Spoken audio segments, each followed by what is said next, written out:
नमस्कार दोस्तों, आप सभी का आपके अपने चैनल ज्ञान योग जीएस मंत्रा पर हार्दिक स्वागत है।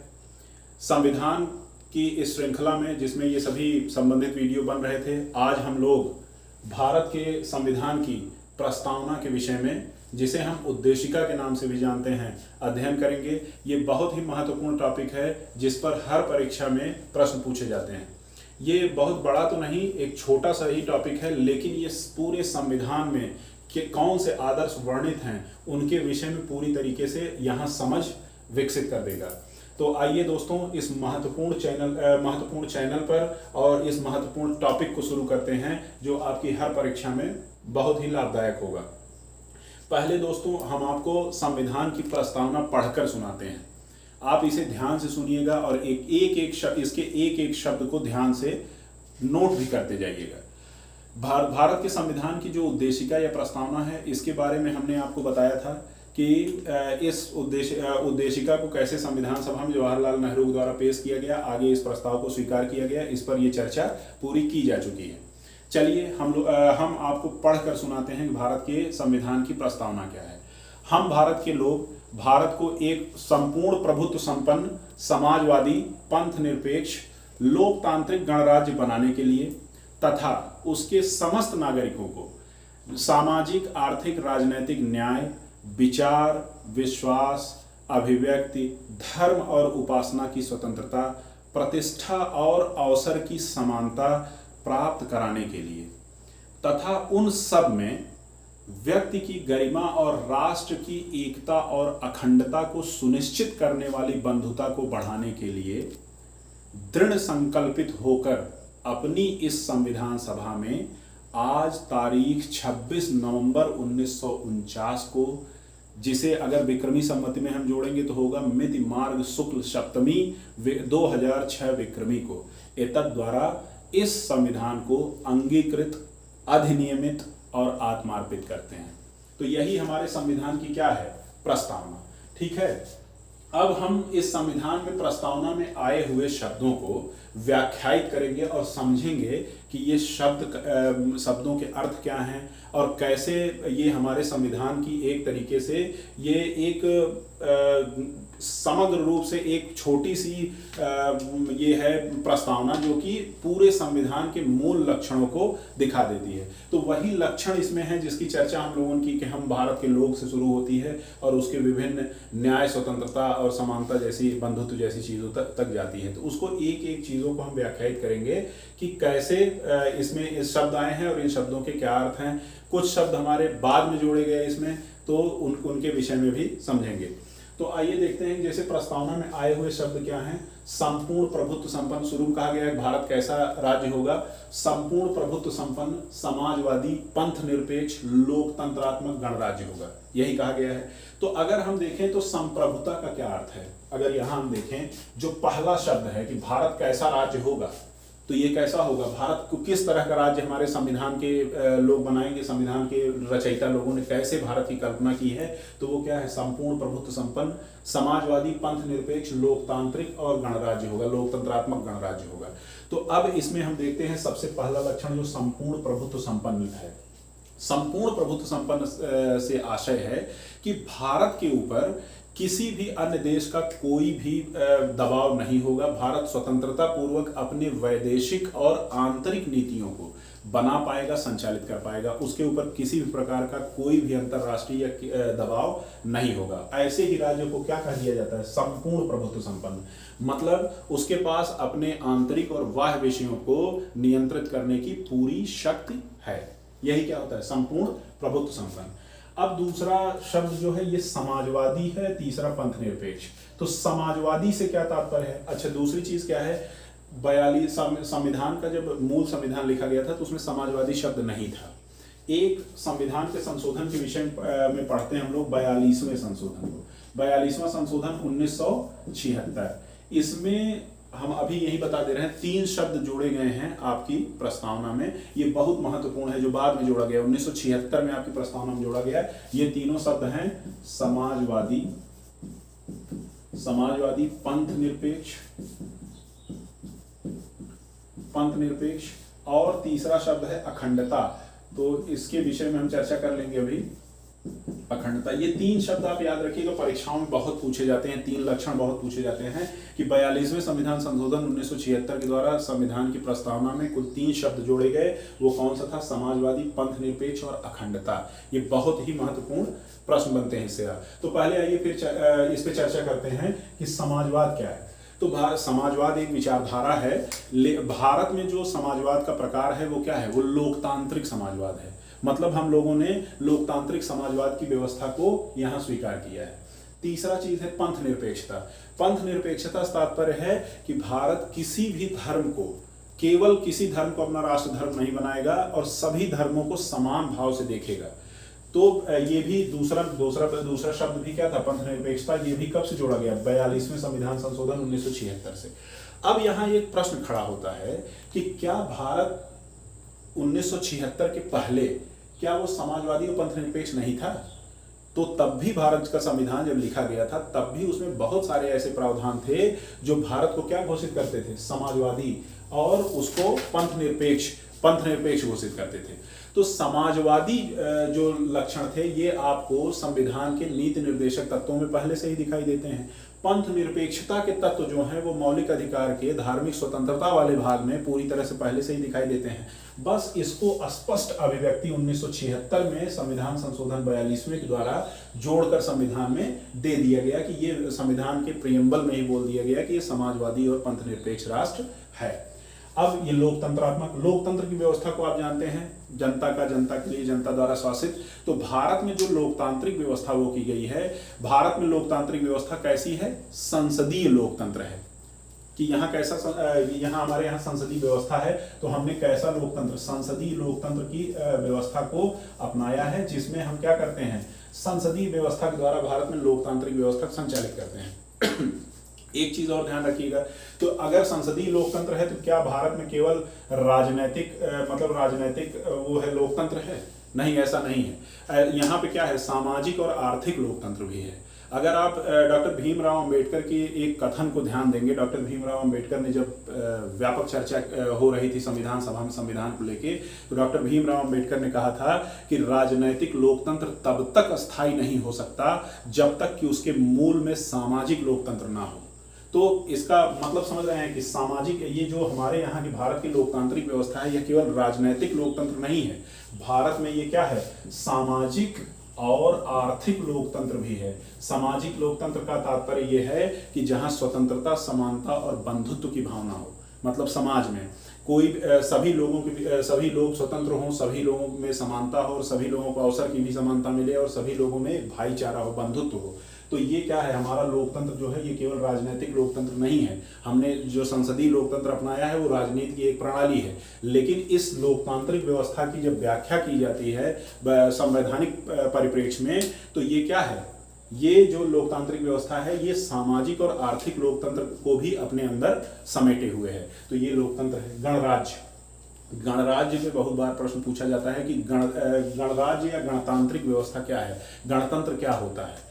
तो गणराज्य से होता है कि जैसे आपने सुना होगा राजशाही कैसे कहाँ पे है? अगर उसका उदाहरण लें तो ब्रिटेन में राजशाही है। ब्रिटेन में क्या है? वहाँ के जो सर्वोच्च पद पर, जैसे अपने यहाँ का राष्ट्र प्रमुख कौन होता है? राष्ट्रपति। वैसे वहाँ पे राजा, सम्राट या महारानी होते हैं, तो उनका पद जो है वो वंशानुगत है, तो वो क्या है? राजशाही। यद्यपि ब्रिटेन में लोकतंत्र है, लेकिन वहाँ के में जो सर्वोच्च पद पर बैठा हुआ व्यक्ति है वो लगातार कैसे आ रहा है? वंशानुगत रूप से, कि उसी परिवार के, उसी सम्राट के पुत्र पुत्री या उसी परिवार से लोग क्या बनते चले आ रहे हैं? लगातार राष्ट्रपति बनते चले आ रहे हैं, तो सम्राट बनते चले आ रहे हैं। तो ये क्या है? गणराज्य का पहला अर्थ क्या है? अगर आपसे पूछा जाए, परीक्षाओं में प्रश्न पूछे जाते हैं गणतंत्र क्या होता है, और नीचे 4 ऑप्शन दिए जाते हैं, तो गणतंत्र का अर्थ होता है ऐसी शासन व्यवस्था जहां के सर्वोच्च पद पे बैठे हुए व्यक्ति का निर्वाचन होता हो, उसका पद जो है वो वंशानुगत ना हो, तो उसी को क्या कहा जाता है? गणतंत्र। और गणतंत्र के 2 अन्य लक्षण भी हैं।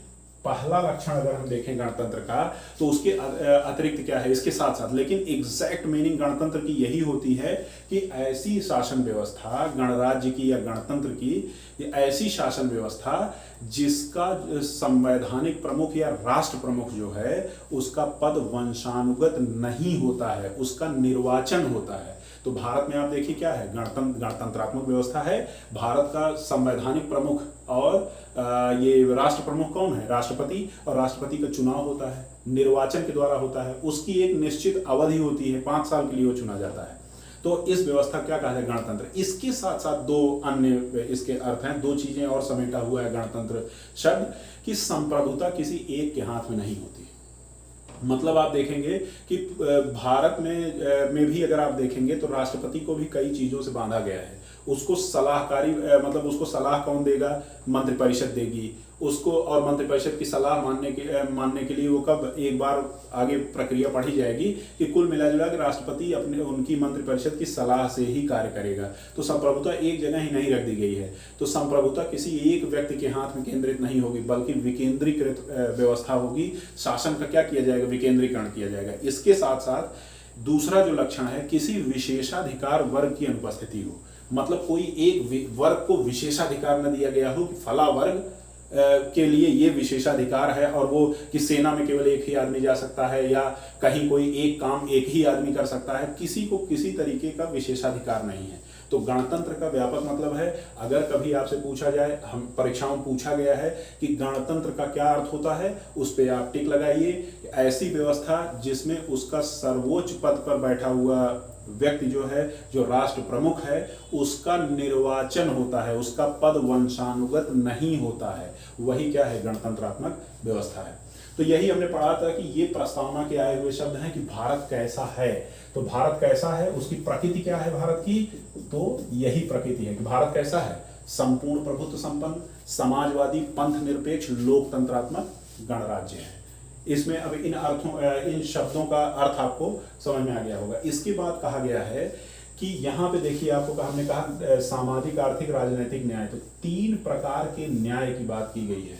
सामाजिक न्याय होगा, आर्थिक न्याय होगा और राजनीतिक न्याय होगा। मतलब इन क्षेत्रों में न्याय का शासन होगा और यहाँ पर किसी के साथ भेदभाव नहीं किया जाएगा। तो हम 3 तरह का न्याय उपलब्ध कराएंगे। कैसा, सामाजिक, आर्थिक और राजनीतिक। पूछा जाता है सवाल कि भारत के संविधान में कितने प्रकार के न्याय की चर्चा की गई है प्रियम्बल में। तो 3 प्रकार के न्याय है, सामाजिक, आर्थिक और राजनीतिक। तो ये न्याय की व्यवस्था हो गई। उसके बाद 5 प्रकार की स्वतंत्रता दी गई है, 5 प्रकार की, इसको याद रखिएगा।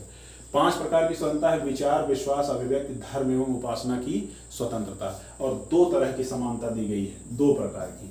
ये क्या है, प्रतिष्ठा और अवसर की समानता। तो ये प्रियम्बल के वो हैं मूल आदर्श हैं, जिसको हम क्या करेंगे, जनता के लिए उपलब्ध कराएंगे। तो ये क्या हो गया, अब यहाँ क्या हो गया कि सामाजिक, आर्थिक, राजनीतिक न्याय, विचार, विश्वास, अभिव्यक्ति, धर्म एवं उपासना की स्वतंत्रता, प्रतिष्ठा एवं अवसर की समानता। तो ये चीज हमने क्या कर लिया कि ये हम किसको उपलब्ध कराएंगे, अपने संविधान के लोगों को, अपने संविधान के द्वारा शासित नागरिकों को हम क्या कराएंगे, ये उपलब्ध कराएंगे। सामाजिक, आर्थिक, राजनीतिक न्याय, विचार, विश्वास, अभिव्यक्ति, धर्म एवं उपासना की स्वतंत्रता, प्रतिष्ठा एवं अवसर की समानता। ये हम क्या कराएंगे, उपलब्ध कराएंगे अपने नागरिकों को। और इसके आधार पर आप देखेंगे कि हमारे संविधान में क्या है, हमारे संविधान में इसके आधार पर आगे जो अनुच्छेद हैं उसमें इसी भावना को क्या किया गया है, समाहित किया गया है। अब अगर क्रम देख लिया जाए तो यही क्रम है, संविधान के तीनों आदर्शों का यही क्रम है, न्याय, स्वतंत्रता और समानता। तो यहाँ आपसे कई बार पूछा जाएगा सामाजिक, आर्थिक, राजनीतिक न्याय, 3 प्रकार के न्याय, 5 प्रकार की स्वतंत्रता और उसके बाद 2 प्रकार की प्रतिष्ठा एवं अवसर की समानता। इसकी बात कहाँ की गई है, संविधान में आपकी। उसके बाद अगर क्रम पूछा जाता है कि संविधान में आए हुए शब्दों का क्रम क्या है, तो क्रम क्या है हमारा, पहले न्याय आया है, फिर स्वतंत्रता आई है, फिर समानता। तो ये आपका क्या है, आए हुए शब्दों का क्रम है, क्रम। उसके बाद कहा गया है व्यक्ति की गरिमा और राष्ट्र की एकता व अखंडता को सुनिश्चित करने वाली बंधुता को बढ़ाने के लिए। तो तो यहाँ हमने एक शब्द आपको ये बताया है कि जो अखंडता है ये किससे जोड़ा गया है, 42वें संविधान संशोधन 1976 से। तो ये 3 शब्द हो गए यहाँ पर, समाजवादी, पंथ निरपेक्ष और अखंडता। ये 3 शब्दों को 42वें संविधान संशोधन से जोड़ा गया है। तो ये क्रम याद रखिए, 3 प्रकार के न्याय, 5 प्रकार की स्वतंत्रता और 2 प्रकार की समानता को याद रखिए। उसके बाद भारत की प्रकृति को याद रखिए, संपूर्ण प्रभुत्व संपन्न, समाजवादी, पंथ निरपेक्ष, लोकतंत्रात्मक गणराज्य है। इनके शब्दों के अर्थ को हमने समझाया, क्या अर्थ हो सकता है गणतंत्र का, लोकतंत्र का, पंथ निरपेक्षता का, हमने मतलब आपको बताया। अब ये जान लीजिए हमारा संविधान किस दिन एक्सेप्ट किया गया, अंगीकृत, अधिनियमित एवं आत्मार्पित करते हैं किस दिन, 26 नवंबर 1949 को हम क्या करते हैं, ये मिति मार्ग शुक्ल सप्तमी 2006 विक्रमी को हमने इस संविधान को अंगीकृत, अधिनियमित एवं आत्मार्पित किया। इसकी चर्चा हम लोगों ने पीछे संविधान सभा के गठन में भी किया है कि 26 नवंबर 1949 को हम लोगों ने क्या किया, संविधान को एक्सेप्ट कर लिया। और इसीलिए हम 26 नवंबर के दिन को भारत में क्या मनाते हैं, विधि दिवस। और इसके बाद ये भी चर्चा हुई थी कि कैसे 26 जनवरी 1930 को लाहौर में ये शपथ ली गई थी कि हर साल क्या किया जाएगा, 26 जनवरी के दिन स्वतंत्रता दिवस मनाया जाएगा। इसलिए 2 महीने बाद संविधान को लागू किया गया 26 जनवरी 1950 को, जिसकी वजह से हम क्या 26 जनवरी की डेट हमारे भारतीय इतिहास में एक राष्ट्रीय पर्व के रूप में मनाई जाती है।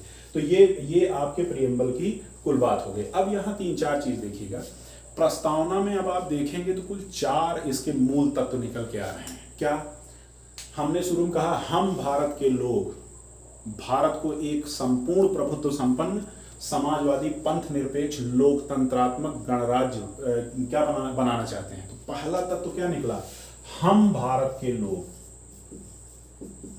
हम भारत के लोग। इसका क्या मतलब है, संविधान का स्रोत कौन है, संविधान किसके उसमें है, संविधान का स्रोत है हम भारत के लोग। मतलब ये जो भारत के लोग हैं, भारत का संविधान भारत के लोगों से ही क्या प्राप्त करता है, शक्ति। तो संप्रभुता कहाँ जा रही है, भारत के लोगों में। संप्रभुता किसके पास निहित है, भारत के लोगों में। क्योंकि इनसे प्राप्त शक्ति से हम भारत के लोग भारत को एक संपूर्ण प्रभुत्व संपन्न, समाजवादी, पंथ निरपेक्ष, लोकतंत्रात्मक गणराज्य बनाना चाहते हैं। समझ रहे हैं। तो ये भारत के लोगों में क्या है, निहित संप्रभुता। तो पहली चीज ये हो गई। दूसरी चीज क्या है, दूसरा चीज कहा गया है भारत कैसा होगा, मतलब भारत की प्रकृति क्या होगी।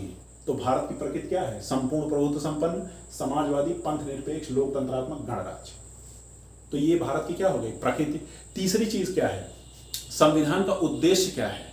तो संविधान का उद्देश्य आपको यहां से मिल जाएगा, तीसरा पॉइंट, उद्देश्य संविधान का। उद्देश्य मतलब संविधान का क्या उद्देश्य है, वह अपने नागरिकों को संविधान क्या उपलब्ध कराना चाहता है, न्याय, स्वतंत्रता और समानता।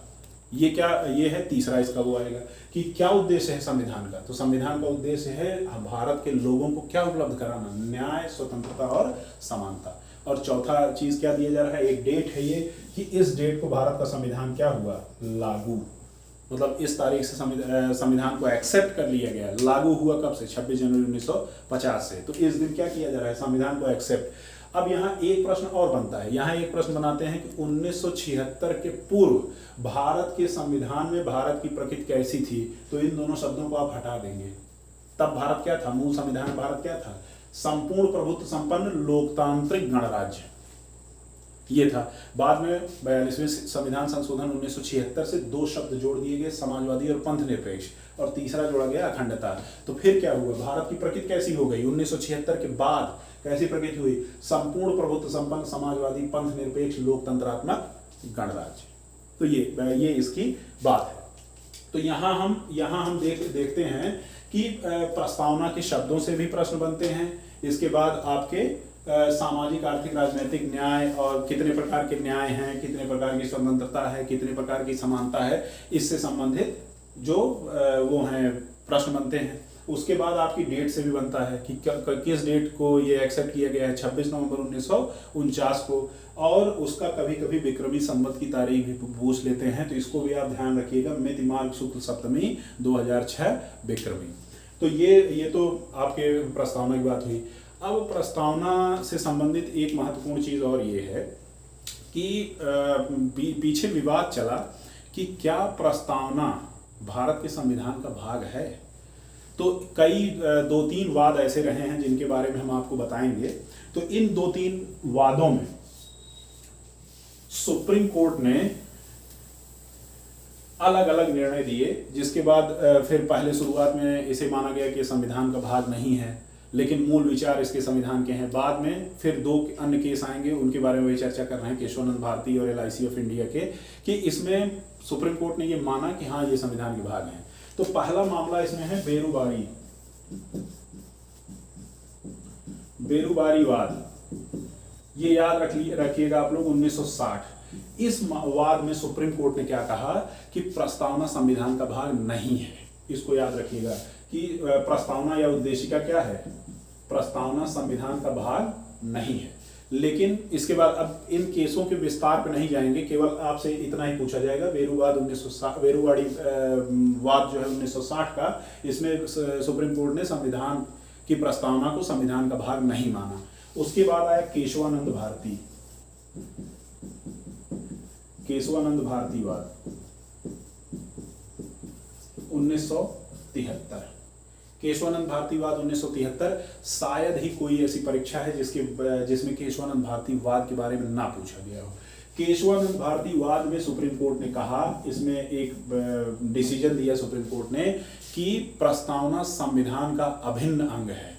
ये इसने मतलब बेरुबारीवाद को पलट दिया। यहाँ कहा प्रस्तावना क्या है, इसका अभिन्न अंश है, प्रस्तावना इसका अभिन्न अंश है, और इसको भाग माना केशवानंद भारती में। उसके साथ साथ केशवानंद भारती वाद में कहा गया कि संसद संविधान के किसी भी भाग में अनुच्छेद 368 जो है, आगे पढ़ेंगे हम लोग, 368 के तहत परिवर्तन कर सकती है। मतलब 368 संविधान संशोधन है, संविधान संशोधन का अनुच्छेद है। तो केशवानंद भारती में कहा गया कि प्रस्तावना अभिन्न अंश है, भाग है संविधान का। दूसरा चीज क्या कहा गया, इसमें कहा गया कि संविधान के किसी भी भाग में संसद परिवर्तन कर सकती है अनुच्छेद 368 के अंतर्गत। लेकिन यही एक बात कहा गया परिवर्तन तो कर सकती है, लेकिन संविधान के मूल ढांचे को प्रभावित नहीं कर सकती। जैसे क्या है, जैसे उदाहरण स्वरूप ले लीजिए, संविधान का मूल ढांचा है संपूर्ण प्रभुत्व संपन्न समाजवादी पंथ निरपेक्ष लोकतंत्रात्मक गणराज्य। तो अब संशोधन तो कर सकती है, लेकिन इसकी जो फंडामेंटल, जो इसकी नींव में, संविधान की नींव में जो आदर्श हैं, जो हमारे पूर्वजों का सपना रहा है, जो जिन्होंने संविधान लिखा है, उस मूल ढांचे को हम संसद के संशोधनों से परिवर्तित नहीं कर सकते। तो केशवानंद भारतीवाद का सन पूछा जाता है। प्रस्तावना को कब से संविधान का अभिन्न अंग माना जाने लगा, केशवानंद भारतीवाद से। उसके बाद मूल ढांचे का सिद्धांत कहाँ से आया, केशवानंद भारतीवाद से। संविधान के किसी विभाग में संसद 368 के अंतर्गत परिवर्तन कर सकती है, कहाँ से आया, केशवानंद भारतीवाद से। इसके बाद जो अगला केस था वो था LIC ऑफ इंडिया वाद था। इसमें क्या था, 1995 में ये वाद आया था, 1995 में। और इसमें केशवानंद भारतीवाद की चीजों को सुप्रीम कोर्ट ने फिर से दोहरा दिया था। तो ये 3 आप केस याद रखेंगे, इनके जो कि संविधान की प्रस्तावना से संबंधित क्या हैं, वाद हैं। तो ये बेरुबारीवाद, केशवानंद भारतीवाद और LIC ऑफ इंडिया का वाद। इसके बाद 2-3-4 कथन हैं जो हम आपको बता दे रहे हैं, जो कि संविधान की प्रस्तावना से पूछे जाते हैं। जैसे कुछ विद्वान हैं जिन्होंने इस क्या कहा है संविधान की प्रस्तावना के विषय में, आप नोट डाउन कर लीजिए इसको, मैं आपको बता रहा हूं। AN पालकी वाला इन्होंने कहा था कि प्रस्तावना संविधान का परिचय पत्र है। समझ रहे हैं, AN पालकी वाला ने क्या कहा, संविधान जो प्रस्तावना है ये संविधान का परिचय पत्र है। इसको याद रखिएगा। एक और है अल्लादी कृष्ण अय्यर, आप याद करेंगे कि प्रारूप समिति के ये सदस्य रहे थे, अल्लादी कृष्ण अय्यर। तो ये इन्होंने क्या कहा, संविधान की प्रस्तावना हमारे दीर्घकालिक सपनों का विचार है। समझ रहे हैं, जो हमने दीर्घकालिक सपने देखे हैं वही विचार कहाँ हैं, संविधान की प्रस्तावना में। तो अल्लादी कृष्ण स्वामी अय्यर ने क्या कहा संविधान की प्रस्तावना हमारे दीर्घकालिक सपनों का क्या है, विचार है। इसी तरह से KM मुंशी ने कहा ये संविधान जो प्रस्तावना है ये राजनैतिक जन्मपत्री है। किसकी, संविधान की। तो संविधान की राजनैतिक जन्मपत्री है। किसने कहा, KM मुंशी ने। पूछा गया है कई बार। उसके बाद इन्होंने एक कथन और कहा कि संप्रभु लोकतांत्रिक गणराज्य का ये भविष्य फल है, कुंडली है, भविष्य फल। किसने कहा? के.एम. मुंशी ने कहा। क्या कहा? संप्रभु लोकतांत्रिक गणराज्य का भविष्य फल है। किसको कहा? प्रस्तावना को। इसके बाद एक अर्नेस्ट बार्कर थे, अंग्रेज वो है, पॉलिटिकल साइंस के जानकार हैं, उन्होंने इसे संविधान की कुंजी कहा यही वो कुंजी है जिसके द्वारा संविधान खुल जाएगा। तो आपको ये 4-5 लोगों का कथन, A N. Palkhivala, Alladi Krishnaswami Ayyar, K M. Munshi और उसके बाद अर्नेस्ट बार्कर, इन लोगों के विषय में आप याद रखिए। एक बड़ा प्रसिद्ध कथन है, याद आ रहा है मुझे, डॉक्टर अंबेडकर का। डॉक्टर अंबेडकर ने क्या कहा था? यद्यपि ये बाद की चर्चा है, लेकिन मैं आपको यहीं कह दे रहा हूँ, कथन के साथ नोट कर लीजिएगा और याद कर लीजिएगा, परीक्षाओं में बहुत पूछा जाता है। डॉक्टर अंबेडकर ने क्या कहा था कि भारतीय संविधान को संघात्मकता के तंग ढांचे में नहीं ढाला गया है। मतलब भारत एक संघ राज्य तो है, लेकिन उसे पूरी तरीके से संघात्मकता के जो चरित्र हैं उसके तंग ढांचे में नहीं डाला गया है, बल्कि यहाँ की कुछ विशेषताओं को सम्मिलित करते हुए एक विशेष प्रकार का संघ बनाया गया है। मतलब विशेष संघ है ये, केवल संघात्मकता के तंग ढांचे में नहीं डाला गया है। तो ये डॉक्टर अंबेडकर का कथन है। तो ये कुछ कथन हैं, कुछ केसेस हैं जिनके बारे में प्रस्तावना से संबंधित हैं और प्रस्तावना से संबंधित प्रश्नों के साथ इनको पूछा जाता है। तो आज जो भारत की संविधान की प्रस्तावना है वो यहाँ इन्हीं सब प्रश्नों और इन्हीं विचारों के तक समाहित है। तो आज का संविधान की प्रस्तावना पर यहीं तक प्रश्न बनते हैं और इन्हीं विषयों से संबंधित प्रश्न सभी परीक्षाओं में पूछे गए हैं। तो इसमें इसको अगर आप पूरी तरीके से समझ रहे हैं तो आप किसी भी परीक्षा के प्रश्न को हल कर पाने में सक्षम होंगे। तो आज का वीडियो यहीं तक, और मैं एक चीज़ के लिए बहुत ही आत्मसंतुष्ट हूं कि आपको यह जो निःशुल्क वीडियो उपलब्ध कराया जा रहा है, इससे अगर आपके भविष्य में आने वाली परीक्षाओं में व्यापक मदद मिलती है तो उसके लिए मैं स्वयं में अपने आप को गौरवान्वित महसूस करूंगा। और इस निःशुल्क वीडियो के माध्यम से आप और आपके साथ के जितने लोग हैं वो लोग लाभान्वित होते रहिए। और ये निःशुल्क वीडियो लगातार आपको YouTube के इस चैनल पर उपलब्ध रहेगा। धन्यवाद।